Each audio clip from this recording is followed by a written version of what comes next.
मुल्क भर में सर्दी की शिद्दत बरकरार, पहाड़ी इलाकों में बर्फबारी, लह का पारा -10 तक गिर गया। काला में दर्जा हरारत -9, कल्लात में -8, कोयटा और ज़ियारत में -7 रिकॉर्ड।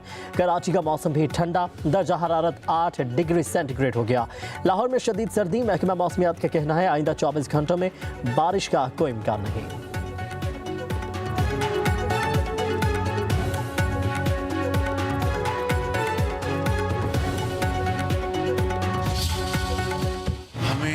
ग्रोथ की तरफ बढ़ना है और जो लोग ये डरावा दे रहे हैं कि जनाब ग्रोथ होगी तो इंजन जो है वो हीट अप हो जाएगा और फिर वो बूम बस्ट होगा, मैं समझता हूँ कि ये बातें हम माजी में सुनते आए। आप आए बैठें मिलकर ये बताएं कि किस तरीके से हम अपनी ग्रोथ को बूम एंड बस्ट से बचाते हुए उसको किस तरह हमें मैनेज करना है, पाकिस्तान को उस रास्ते पर ले जाएं जिसको तरक्की खुशहाली का सफ़र कहते हैं। मईशत की बेहतरी के लिए वज़ीर आज़म सबके साथ बैठने को तैयार, कहते हैं दिल खराश माजी में नहीं जाना चाहता, हमें सीखने और समझने की ज़रूरत है। कराची में पाकिस्तान स्टॉक एक्सचेंज में तकरीब से खिताब, कहा टैक्सेस इतने ज़्यादा कि कारोबार को चलने नहीं देंगे, मगर IMF से किए वादे पूरा करना होंगे। वक्त आने पर IMF को खैर बात कह देंगे। निजी शोबे को अपना किरदार अदा करना पड़ेगा। मईशत की बेहतरी के लिए काबिल अमल सिफारिशात चाहिए। वज़ीर आज़म ने कहा कि मौशी इस्तेहकाम आ चुका है, कराची की रोशनियाँ भी दोबारा आ चुकी हैं। शरह सूद 13% पर आ गई, चाहता हूँ ये मजीद कम होकर 6% पर आ जाए। वज़ीर आज़म शहबाज शरीफ ने कराची में फेसलेस कस्टम्स असेसमेंट सिस्टम का इफ्तिताह कर दिया। तकरीब से खिताब में कहा कि कस्टम्स में जदीद निज़ाम मुतारिफ करवाना बहुत बड़ी कामयाबी है। जदीद खुदकार निज़ाम में इंसानी मदाखलत कम से कम होगी, महसूलात और मुकर्ररा हदफ में खासा इजाफा है।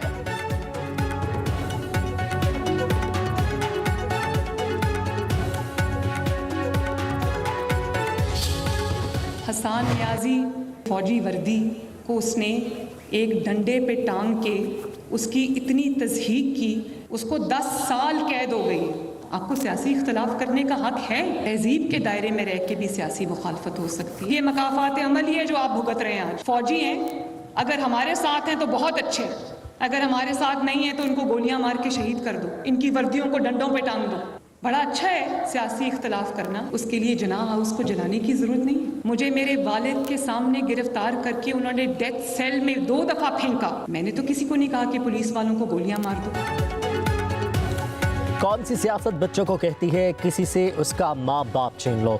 नौजवान किसी के इख्तदार की हवस का ईंधन ना बने। बहकावे में आने वाले आज जेलों में सड़ रहे हैं। वज़ीर आला मरीम नवाज का सरगोदा यूनिवर्सिटी में तकरीब से खिताब, कहा कि हसान नियाज़ी 10 साल बाद रिहा होगा तो दुनिया बदल चुकी होगी।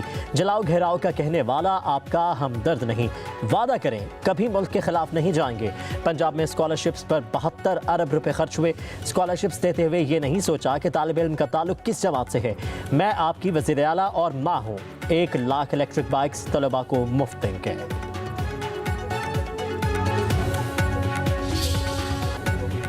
हलीमा खान की PTI पर अजारादारी की कोशिशें, अपने भाई को सियासी मफादात के लिए इस्तेमाल करने की शवाहिद सामने आ गए। ज़राए के मुताबिक हलीमा खान बानी की जेल में कैद को सियासी मकासद के लिए इस्तेमाल करने लगी। हलीमा खान की अपने social media operator Ehsan Alvi के साथ व्हाट्सएप पैगामात मंजर आम पर आ गए।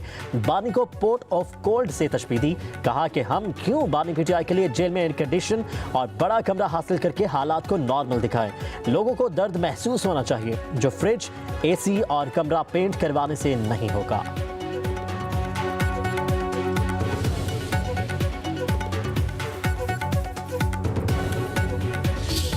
हलीमा खान साहबा के दरमियान जो उनकी गुफ्तगू जो हुई है, एहसन खान जो उनके सोशल मीडिया ऑपरेटर हैं, जेल में कोई इस किस्म का माहौल नहीं है कि उन्हें जो सहूलतें हासिल हैं उनमें किसी किस्म का खलल हो, कि ये प्रोपेगेंडा भी जो है ये जानबूझ के किया जाता रहा है। हलीमा खान साहबा ने एक दफ़ा ये बात भी की थी कि जी उन्हें वहाँ पे जहर देने की जो है वो बात हो रही है। इसी वीडियो में वो उनके जेल में रहने से मुतल्लक भी वो जो है वो सियासी जो है वो मफादात और पॉलिटिकली जो है वो बेनिफिट्स की बात भी जो है वो कर रही हैं। अलीमा खान ने बानी पीटीआई के जेल में रहने के सियासी फवायद की बात की। जेल में जहर देने का प्रोपेगेंडा किया गया।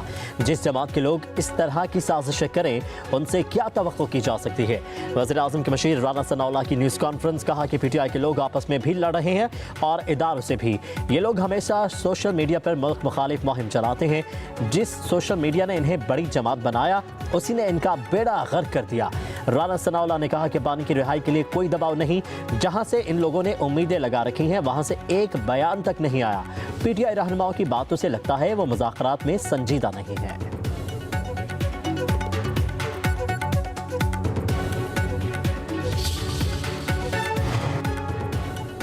पाकिस्तान तहरीक इंसाफ के रहनुमाओं के इल्जामात पर स्पीकर कौमी असम्बली सरदार याद सादिक का शदीद रद्द-ए-अमल।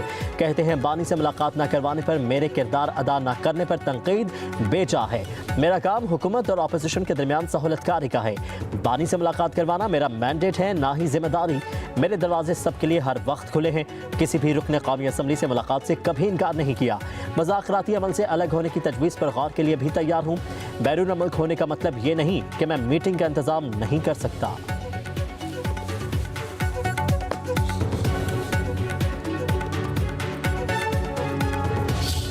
खान साहब ने इस बात का परमिशन दी है।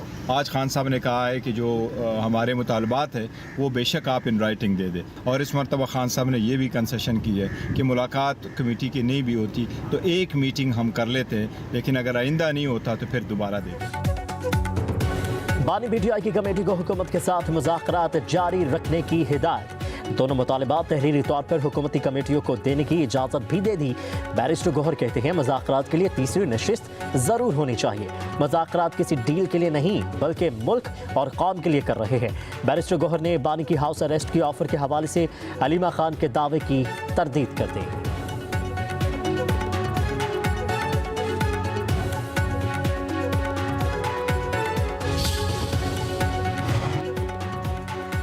टल से इमदादी सामान का काफिला पारा चनार पहुंच गया। 60 ट्रकों में अशिया खुरनोश, कंबल और दीगर अशिया शामिल। काफिले की हिफाजत के लिए पुलिस की भारी नफरी तैनात थी। हेलीकॉप्टर के जरिए काफिले की फिजाई निगरानी। बगिन में 17 गाड़ियों का सामान तकसीम किया जाएगा। मंदूरी में धरना मुजाहिरीन ने मुज़ाकरात के बाद काफिले के लिए रास्ता खोला। डिप्टी कमिश्नर कुरम इशफाक खान ने काफिले का अमन से पारा चनार पहुंचना खुशाइन करार दे दिया। आवाम से अमन कायम रखने की अपील की।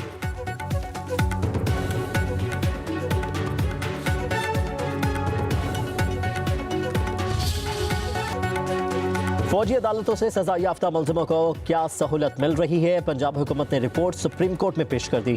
रिपोर्ट के मुताबिक 27 कैदियों को जेल मैनुअल के मुताबिक तमाम सहूलियात दी जा रही हैं। दिन में 3 मरतबा गर्म और मयारी खाना दिया जाता है। बिस्तर और कंबल की सहूलत भी जेल हुकाम की जानिब से दी गई है। हर जुमे को लवाहिकीन से मुलाकात कर सकते हैं। जस्टिस जमाल मुंतखिल ने रिमार्क्स दिए, मैं खुद 14 रोज जेल में रहा। सुबह नमाज के बाद बाहर छोड़ दिया करते थे। कुछ कैदी खेलते थे। जस्टिस मोहम्मद अली मजहर ने कहा, यह सिर्फ आपके लिए खसूसी रियायत देते होंगे। जस्टिस मुसरत हिलाली ने रिमार्क्स दिए कि कैदियों को बाहर निकलने दें, धूप लगवाने दें, इसमें क्या मसला है। एडिशनल एडवोकेट जनरल पंजाब ने कहा, बाहर भी निकलने देंगे, तमाम कैदियों का ख्याल भी रखा जाएगा।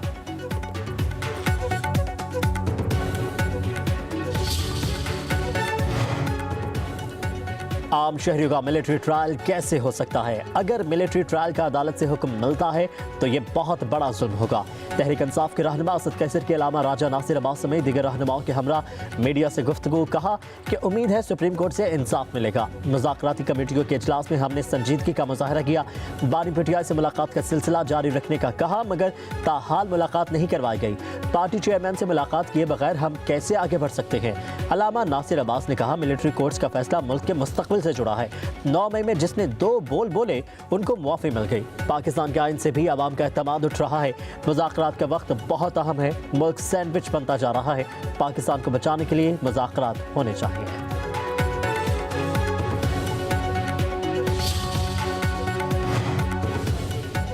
वज़ीर आला खैबर पख्तूनख्वा अली अमीन गंडापुर इश्तिहारी करार। इस्लामाबाद की इंसदाद दहशतगर्दी अदालत ने बानी पीटीआई की नाअहली पर एहतजाज के केस में हुक्म जारी किया। गैर हाजिर मुलजमान के वारंट गिरफ्तारी जारी कर दिए गए। उमर तनवीर भट्ट भी इश्तिहारी करार। इश्तिहारी मुलजमान के खिलाफ केस की कार्रवाई दीगर मुलजमान से अलग कर दी गई। फैसल जावेद की दहशतगर्दी की दफात खत्म करने के लिए दरख्वास्त दायर। केस की समाअत 15 जनवरी तक मुलतवी। मुलजमान के खिलाफ थाना I-9 में 2022 में मुकदमा दर्ज किया गया।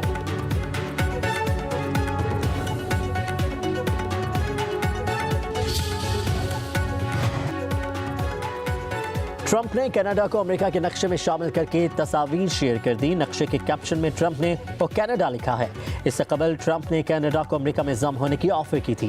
नामंतखब सदर ने कहा कि अगर आर्जी लकीर को हटाकर देखा जाए तो ये कौमी सलामती के लिए बेहतर होगा। कनाडा क़यामत तक अमेरिका में ज़म नहीं होगा।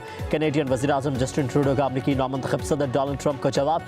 कैनेडियन वज़ीर ख़ारजा मेलानी जोली का भी शदीद रद्द-ए-अमल। कहा कि ट्रंप को समझ ही नहीं कि कनाडा कभी धमकियों के सामने नहीं झुकेगा।